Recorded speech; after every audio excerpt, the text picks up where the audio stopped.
You're listening to Her Money, Her Business, a podcast for women starting or growing their own business. And it features episodes about knowing your finances, improving your money confidence, and growing a profitable business that's built to last. If you wish you were good with money, want to feel more confident managing your money, or want to struggle less while making money, then you're in the right place. I'm your host, Sonja Balzarolo, business financials coach, bookkeeper, and champion for women who want to be the master of their own financials. So let's get started. Hello and welcome back to the podcast. Today, in episode 29, I really wanted to just do an introduction to the series that I'm excited to bring to life, and that is the Everyday Business Heroes series. So in the coming weeks and months, I'm going to alternate between my normal podcast episodes, which are all about business, money, finances for women, and I will be doing interviews with what I call everyday business heroes. So today I wanted to just introduce the series, talk a little bit about what that means, invite you, if you're interested, to be a guest on the podcast and come and have a chat to me, and just generally what it's all about. So business owners working in and on their business, building their dreams, achieving their goals, they've all got a story to tell. And if that's you, yes, you've got a story to tell too. So that's why I created this series. I really want to talk to business owners like yourself, talk about business, your financial journey, how you got to where you are now, why you started your business, where you've come from, and find out what you have to share about your journey that we can all learn from. So if you're listening, you don't feel like this is you, but you're interested in listening to other people that have had a journey through their business, then I think this really is going to be an exciting series, and I can't wait to get started. I do have one guest interview already done, and that will be coming out next week, and I've got others lined up to keep the momentum going. This series, I'm not sure how long it'll go for. It might end up going for the whole year. I'm really not sure. But I'm just going to enjoy talking to everyday business heroes. So every business owner has other people that have gone before them and others who are coming up after them.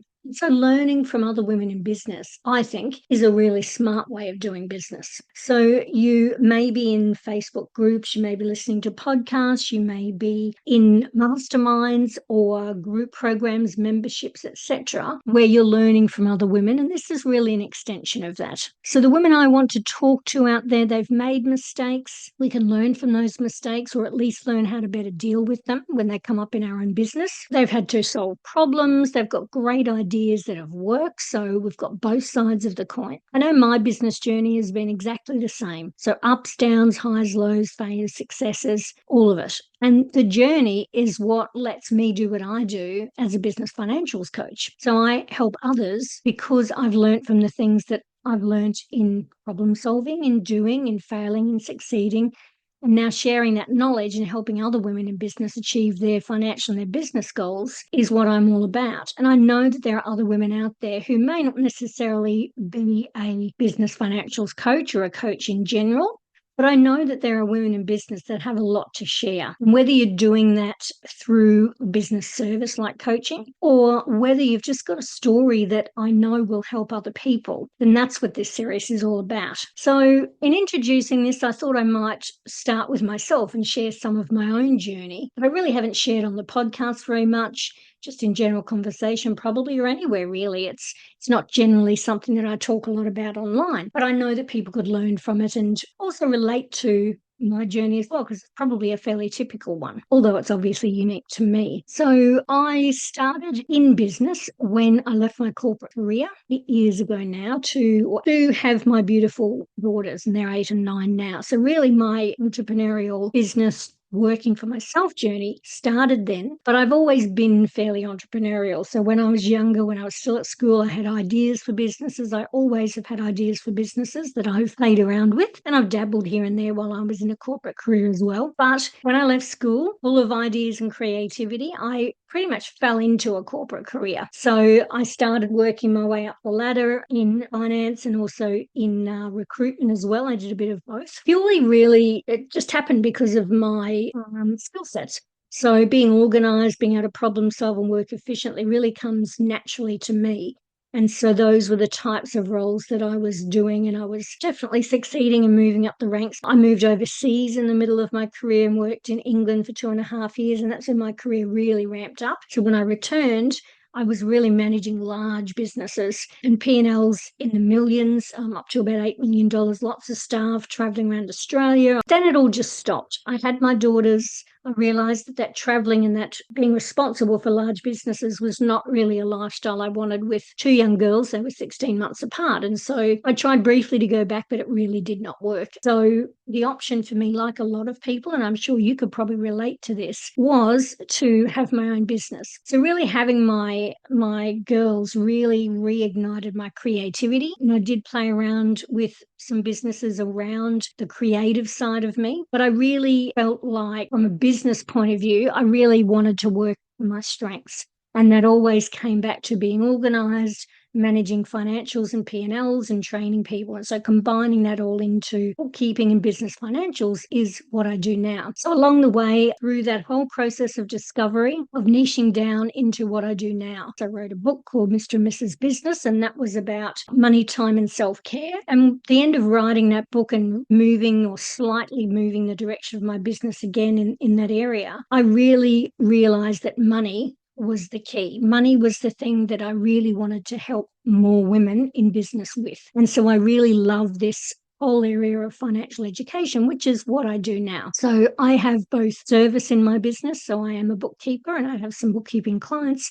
But then I also have the education side, which is digital products, the podcast, my course that sponsors this podcast, which is Money in, Money Out. So I really had to go through lots of iterations and changes before I got to the business that I'm in now and that I truly love. So that's a little bit about my journey over the last 8 years and 22 years before that in corporate. And I really want you to get the idea that whatever your story is, there are things in there to share that will help other people. And I would love to celebrate you on the podcast. And if you really don't feel like you are someone who wants to be a guest on a podcast, not everyone does, then even just listening in, I hope that the people that I'm able to bring on and the women that I'm celebrating on this podcast and talking to are really going to give you some inspiration. So this whole concept of us as women being able to think of an idea, bring it to life, and then nurture and grow that idea into a full business that supports us and our families, whether it's full-time, part-time, it's etc. It doesn't matter. But the concept that we can do that is truly fascinating to me. And it's also a rewarding whirlwind of a ride. It's heroic, it's brave, it takes courage and perseverance to want to have a business that is solely run by you, that you're responsible for. Obviously, you could have staff, but you're it. Being able to do that and then do everything else you do in your life, that is a true business hero in my eyes. And that could very well be you. And it's most likely those people are role models and leaders to others, and they don't even recognize that within themselves. So you could quite easily be a role model to lots of people that are in your sphere, whether you're networking, whether you're in memberships online and you're helping other people, whether it's actually part of your service offering. Lots of women in business don't really see themselves like that. They're too busy doing the do, they're in their businesses, they're working in on their businesses and doing hashtag all the things. And you're not really stepping back and thinking, I'm actually a role model and a leader to other people that are coming up behind me, to people that I'm working alongside in my industry or in my niche or in business as a woman in general running small businesses. So I really want I want this podcast to not only bring you amazing people that give you lots of ideas and learnings, but I also want you to actually reflect and think about how you see yourself. And do you think of yourself as an everyday business hero? Do you think of yourself as someone who's just running a business? There's no just, by the way. I'm using air quotes for that because I don't like the word just. There's no just. We are amazing women running businesses and doing all the other things that we do in our lives for others and hopefully as well as ourselves. So really, you should be thinking of yourself as an everyday business hero. You're a hero to somebody because you're running your business the way you do and doing the things that you do. So just in closing, the everyday business heroes, we're not people who are on the front of the newspapers, not appearing on the Today Show, not being asked to speak at conferences. I have in brackets yet around that because that could be something in your future if that's what you want. The Everyday Business Hero is aspirational. We're relatable. You can connect with everyday business heroes and you can see yourself in them as well. You can see what's possible. And that's exciting to me, that you can listen to everyday business heroes on this podcast and be able to see yourself in them and see a future for yourself and think of different avenues, different ways to grow your business, ideas, inspiration and motivation. Again, if you are interested in being a podcast guest, I would love to hear from you. If you go to my website, blossomingbusiness.com.au, and then do /podcast -guest-apply, then you'll be able to get your application through. And if I think we're a good fit, I would love to have you on. So that's it for episode 29 today. Short and sweet, but I really look forward to speaking to you and sharing the interview that I have with our first amazing Everyday Business Hero guest next week on the podcast. Bye for now. This episode was brought to you by my mini course, Money In, Money Out. Head over to our website, blossomingbusiness.com.au, for this episode's show notes found under podcasts. And if you're interested, jump on the Money In, Money Out waitlist to find out when it's next available. You've been listening to the Her Money, Her Business podcast with me, Sonja Balzarolo. If you enjoyed this episode, please leave us a review over on iTunes. It really does help to get the podcast out to more people. And of course, I love hearing your feedback. Thanks for listening. And here's to knowing your finances and growing your business. It's your money, your business.